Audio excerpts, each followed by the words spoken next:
दोस्तों, क्या आप भी तुरंत रिजल्ट लाने के लिए अंग्रेजी विगोरा मैनफोर्स का सहारा लेते हैं? तो आज से आपको लेने की ज़रूरत नहीं है। आज मैं आपके लिए लेकर हूँ देसी आयुर्वेदिक गोली। जी हाँ, जिसके इस्तेमाल से कोई साइड इफ़ेक्ट नहीं है, आप लंबे समय तक संभोग कर पाएंगे। ठीक उसी तरह जिस तरह विगोरा मैनफोर्स का आपको रिजल्ट मिलता है, उसी तरह काम करने वाली देसी आयुर्वेदिक गोली जिसकी कोई साइड इफ़ेक्ट नहीं है। दोस्तों, जोश तनाव की कमी है, मुकम्मल स्टैंडिंग पैदा करेगी, मुकम्मल तनाव पैदा करेगी, टाइमिंग को लंबे समय तक बढ़ाएगी। आप एक नहीं कई बार मुलाकात करेंगे और फुल इंजॉय करने के लिए, पावर स्टेमिना को बढ़ाने के लिए, लंबे समय तक संभोग करने के लिए, टाइमिंग रुकावट को पूरी रात करने के लिए, आप इंजॉय करने के लिए इस गोली का आप सेवन करें और इस्तेमाल करके फ़ायदा उठाएं और अंग्रेज़ी दवाओं को बिल्कुल ख़त्म करें, उनके साइड इफ़ेक्ट होते हैं। तो दोस्तों, आपको कौन सी गोली लेनी है?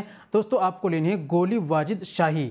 गोली वाजिद शाही देहलवी कंपनी की है, किसी भी आयुर्वेदिक दुकान से मिल जाएगी या अमेज़ोन से अभी आप बुक कीजिए, ऑर्डर करें, घर बैठे मंगाए। इस्तेमाल का तरीका आप समझ लीजिए। जिस दिन पार्टनर से मिलना होता है उस दिन शाम में खाना हल्का खाएं और खाने के कम से कम 1.5 या 2 घंटे बाद एक गोली को चबाकर हल्की गुनगुनी दूध से आपको ऊपर से पी लेना है और 2 घंटे के बाद आपको डायरेक्ट मुलाकात करनी है। याद रखो, एक गोली से अगर आपको रिजल्ट अच्छा मिलता है तो ठीक है, अगर उससे रिजल्ट हल्का मिलता है तो फिर अगले दिन आप 2 गोली ट्राई कीजिए। ठीक है, तो लाइए और इस्तेमाल कीजिए और फ़ायदा उठाइए।